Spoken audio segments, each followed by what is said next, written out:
When I stepped into the old county courthouse in Ashford, Virginia, my stepmother, Marlene Hayes, was already standing beside her lawyer with the confidence of someone who believed the entire building belonged to her. And as I passed her, she leaned toward him and whispered, "Once this is over, there will be nothing left for that girl to claim," deliberately loud enough for me to hear. I didn't answer, because for the previous 6 weeks everyone in my family had accepted the same story,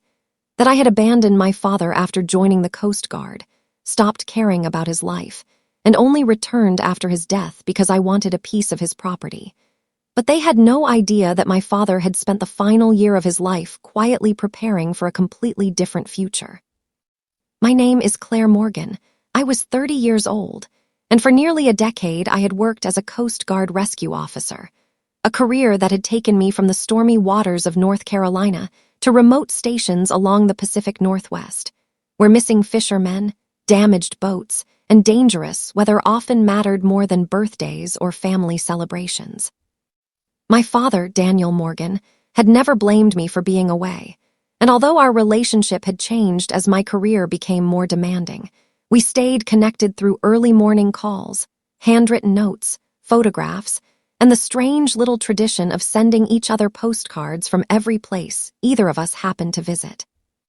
Everything changed during a violent winter storm when I received a message saying Dad had been hospitalized with a serious heart condition.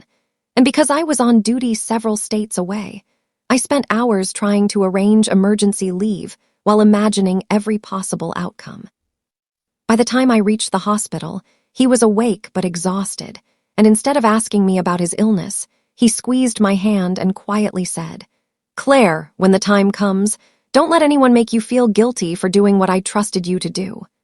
A sentence that seemed mysterious then, but would become the most important thing he ever said to me.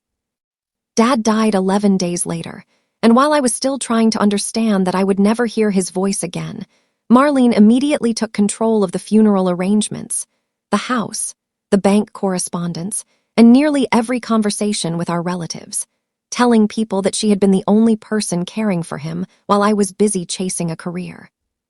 At the memorial service, I heard versions of the same accusation from people who had barely spoken to me in years, including one cousin who quietly asked why I had suddenly returned after being gone all those years.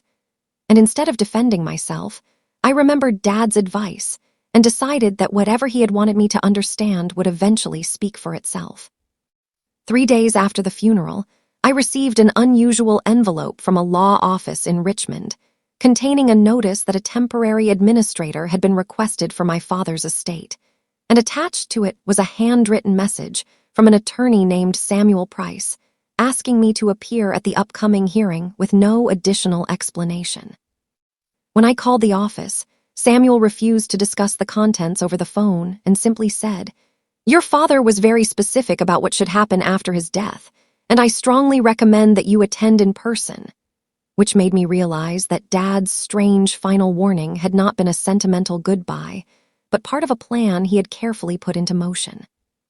The hearing was held in a historic courtroom with tall windows, dark wooden benches, and an old brass clock that seemed unbearably loud whenever nobody spoke, while Marlene sat beside her attorney, surrounded by folders and property records, as though she had already divided my father's belongings in her mind.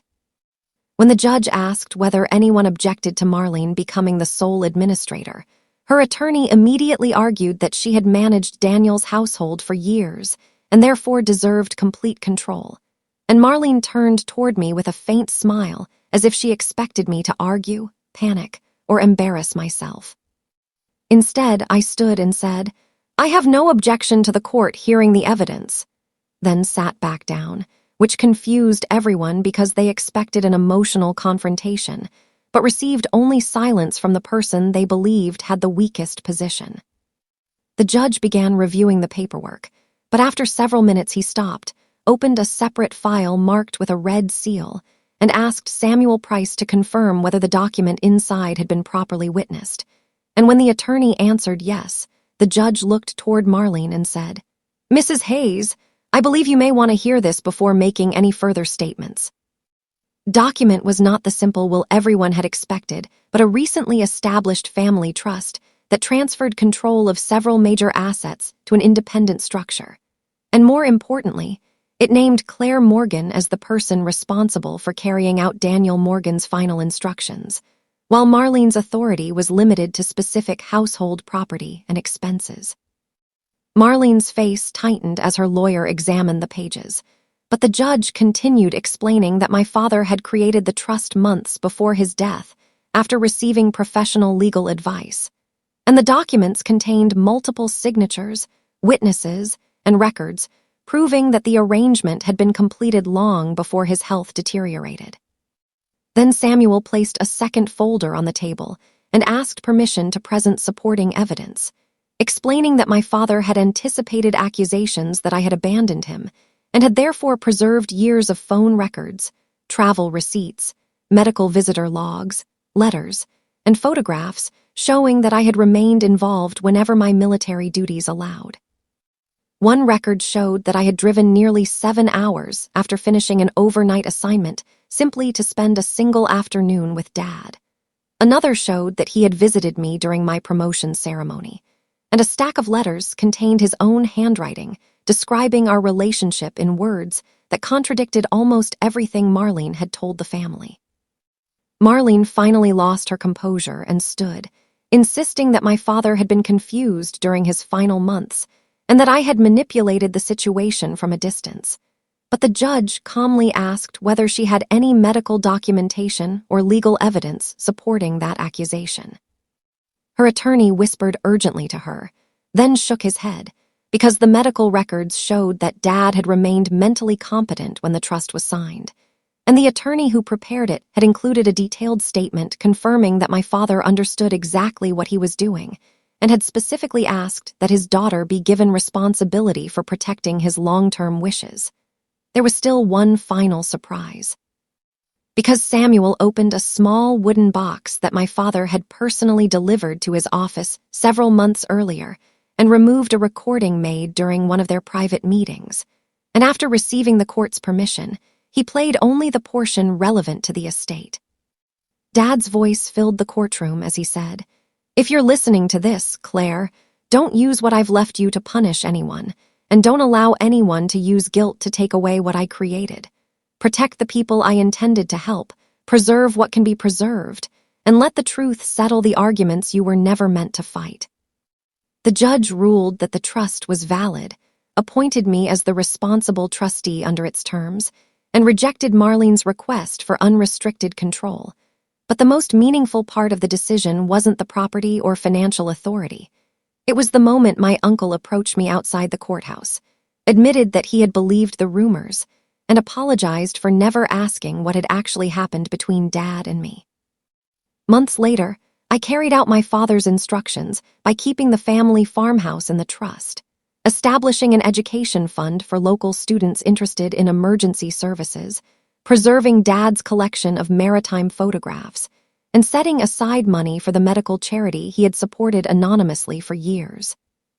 While Marlene eventually moved away, and some relatives slowly rebuilt their relationships with me, after realizing that the quiet daughter they had judged had never actually abandoned her father. I still think about that courtroom whenever someone tells me that silence means weakness, because Dad understood something I learned during years of rescue work. The person making the most noise isn't necessarily the person holding the truth, and sometimes the strongest response is simply refusing to fight until the evidence has arrived. My father didn't leave me a fortune that changed my life as much as he left me a responsibility that changed how I understood love, because his final legacy wasn't about winning against Marlene. It was about proving that loyalty can exist quietly for years, even when nobody is watching, and that the people who truly know your heart don't need a courtroom to recognize it. Please subscribe to our channel and share this video with your friends and family. We create entertaining and inspiring stories for our viewers, and your support helps us continue making great content for you.